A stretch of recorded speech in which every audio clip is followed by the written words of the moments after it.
ಶಾಂತಿ ಮುತ್ತಮೇಗೌಡ ಸಾಹೇಬರಿಗೆ ನಮ್ಮೆಲ್ಲರ ಅಭಿನಂದನೆಗಳು ಸಲ್ಲಿಸ್ತೇನೆ. ಮೊದಲನೇದಾಗಿ ಇವತ್ತು ಈ ಕಾರ್ಯಕ್ರಮಕ್ಕೆ ಸ್ವಲ್ಪ ತಡವಾಗಿ ಬಂದಿದ್ದಕ್ಕೆ ನಿಮ್ಮೆಲ್ಲರ ಸಮಯ ಕೇಳಿದ್ವಿ.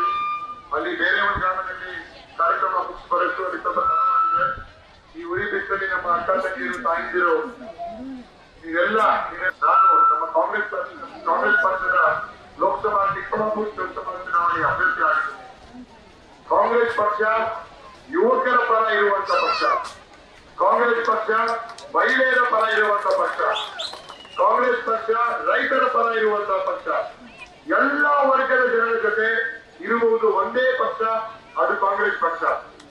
ನೀವೇ ಎಲ್ಲ ಕಡೆ ಪೇಪರ್ಗಳಲ್ಲಿ, ಟಿವಿಗಳಲ್ಲಿ, ಸೋಷಿಯಲ್ ಮೀಡಿಯಾದಲ್ಲಿ ಇವಾಗ ನೀವು ನೋಡ್ತೀರಿ. ಬಿಜೆಪಿಯವರು ಒಂದೇ ಮಾತು ಬರ್ತಾ ಇದ್ದೀರಿ, ಸಂವಿಧಾನವನ್ನು ಬದಲಾಯಿಸುವುದಕ್ಕೆ.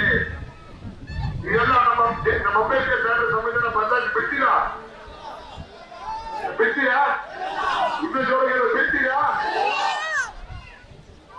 ನಮ್ಮ ಕಾಂಗ್ರೆಸ್ ಪಕ್ಷಕ್ಕೆ, ನಮ್ಮ ದೇಶಕ್ಕೆ ಶಕ್ತಿ ತುಂಬುವುದೇ ನಮ್ಮ ಸಂವಿಧಾನ.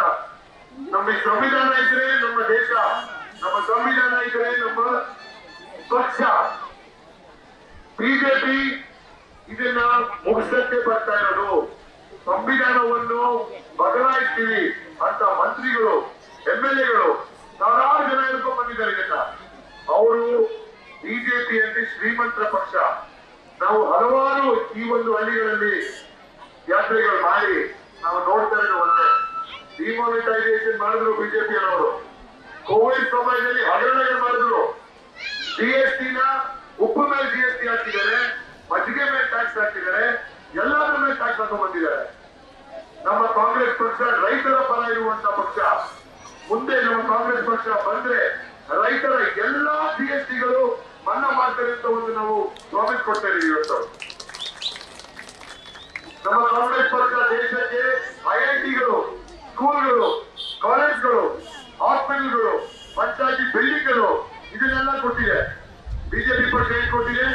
ಬರೀ ಸುಳ್ಳು ಸುಳ್ಳು ಸುಳ್ಳು ಸುಳ್ಳು ಸುಳ್ಳು ಬಿಟ್ಟು ಜನರನ್ನ ಮೋಸ ಮಾಡೋದು ಬಿಟ್ರೆ ಬಿಜೆಪಿ ಪಕ್ಷ ಯಾವುದೇ ಒಂದು ಕೆಲಸ ನಮ್ಮ ಜನರಿಗೆ ಮಾಡಿಲ್ಲ. ಅವ್ರು ಮಾಡಿದ್ರೆ ಬರೀ ಇಬ್ಬರು ಜನಕ್ಕೆ, ಅಂಬಾನಿ, ಅದಾನಿ ಇಬ್ಬರಿಗೆ. ನಮ್ಮ ದೇಶದ ಎಲ್ಲಾ ಶ್ರೀಮಂತಿಗೆ ಇಬ್ಬರು ಜನರ ಕೈಯಲ್ಲಿ ಮಾತ್ರ ಇರೋದು ಇವತ್ತು.